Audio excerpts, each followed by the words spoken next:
Oke, selamat siang. Eh, Terima kasih atas waktunya. Tapi sebelumnya saya perkenalkan diri dulu. Nama saya Lalu Seraya, Bapak. Bapak dengan siapa nih? Pak Ketut Badra. Oh, Pak Ketut Badra. Ya, kali ini dia akan sedikit membahas tentang budidaya kelapa. Ya, mudah-mudahan Bapak bisa sedikit memberikan paparan tentang kelapa, bagaimana dari pembibitan, terus cara pembibitan, pola tanamnya seperti apa.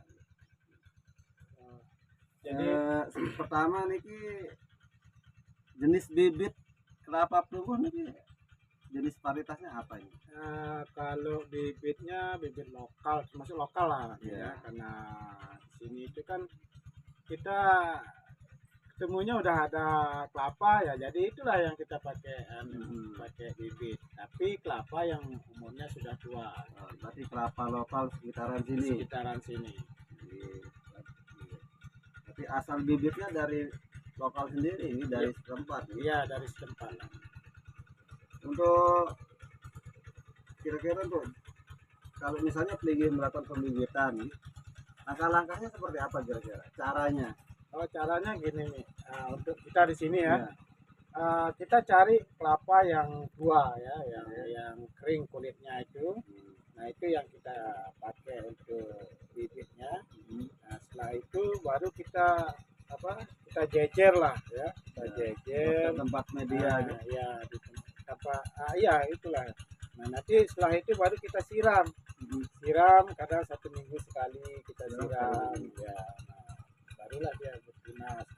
Nah, setelah di musim hujan nanti baru kita pindah tanam gitu ya, pindah ke lahan. Di pembibitannya tidak ada apakah bikin bedengan atau bikin pelakuan dengan pupuk kandang atau apa di tempat area pembibitan? Ya penting ya. Nah, kalau saya tanam langsung, Tanam langsung. Iya, tanam langsung. Maksudnya sebelum dia tumbuh tunas. Kan tadinya kan kita bibit dulu. Iya. Nah, di bibit itu apakah kita melakukan perlakuan tanahnya atau medianya tempat pembibitan itu? Oh iya, kalau kita pakai pupuk kandang aja. Kandang saja. Ya? Itu aja nggak ada yang lain. Ada yang lain ya. Sebelum nggak perlu direndam, nggak perlu deh ya. Nggak perlu ada perendaman, nggak perlu.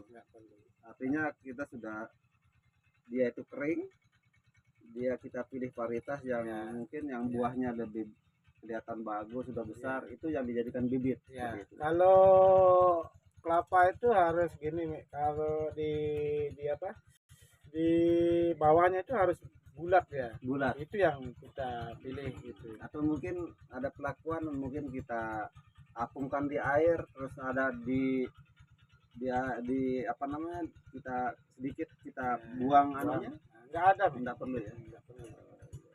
Simpel aja nih ya. Simpel aja. Nah, seperti manual kayak orang tua dulu ya. Kayak orang tua dulu. Kalau umur bibit baru boleh ditanam tuh umur berapa umurnya? Umur bibit setelah dia tunas itu 4 bulan baru. 4 bulan. 4 bulan boleh tanam. Nah, itu maksimal yang berapa? Maksimalnya bisa 1 tahun atau kalau 1 tahun ya agak besar. Agak besar. Tapi ya? hidupnya yang susah. Makanya susah. Ya. Normalnya 4 bulan normalnya ya. Mulai dia tunas nih. Mulai tunas. Oh. Kan dia muncul nanti tunasnya kayak gini kan. Nah, itu lagi 4 bulannya baru kita tanam. Oh, gitu. Berarti sekitaran 6 bulan lah. Ya. Dari sejak pembibitan sampai petanaman. Itu untuk umur. Ya, itu kan untuk perlakuan bibitnya gitu. Ya. Kalau untuk petanamannya Pak, sebelum tanam apa yang dilakukan sebelum penanaman? Kalau sebelum penanaman kita buat lubangnya dulu, lubang tanam. Ya, lubang tanam. Tapi saya nggak pakai pupuk juga, saya langsung aja gali. Nanti setelah berapa hari baru saya tanam lagi. Untuk waktu tanamnya kira-kira kapan Pak? Saya nanamnya karena di sini kan tak ada hujan ya. Jadi mulai hujan pertama kita udah mulai turun hujan Iya. langsung sebelum padi kita sudah mulai tanam. Iya, ya. iya. Duluan anu lah. Duluan kelapanya. lah.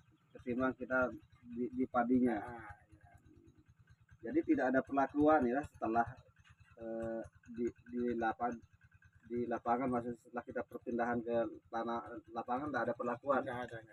Hanya bersih misalnya ada rumput atau semua itu dibersihkan. Ya, di ya. lubang tanam. Di lubang tanam tidak kita kasih pupuk tambang. Nggak ada ya. Kebetulan saya nggak ada. Tanam Saya pakai jarak tanam 6 meter. 6 meter kali 4 meter ya. Ya, enggak. Ini sekitar 7 meter. 6 di 7. Ya. Jadi 6 itu barisnya clear ya. Ya. Jarak tanamnya terus jarak barisnya itu 7. Jarak baris. Iya. Ya. Lebar anunya ada Lebar ya. 7 meter. Kalau jarak tanaman barisnya 6 meter.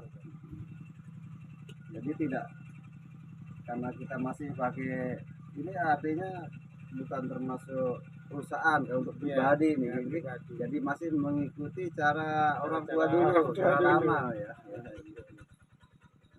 Bila pemupukan juga tidak. Tapi kadang-kadang ya di lubang tanam kadang-kadang kalau memang ada, tapi tidak mesti harus dikasih pupuk ya. Iya. Kalau lebih bagus ya dikasih pupuk seharusnya. Jadi ya namanya juga kita petani itu kan kadang-kadang menghemat juga, Mi. Oh iya itu. Oke. Nah, terima kasih untuk video 1. Ini video 1 nanti. Oke, terima kasih Pak Putu. Pak Ketut. Pak Ketut, minta maaf atas semua penjelasannya tentang bagaimana proses dari pembibitan sampai dengan penanaman. Oke, terima kasih. Selamat siang.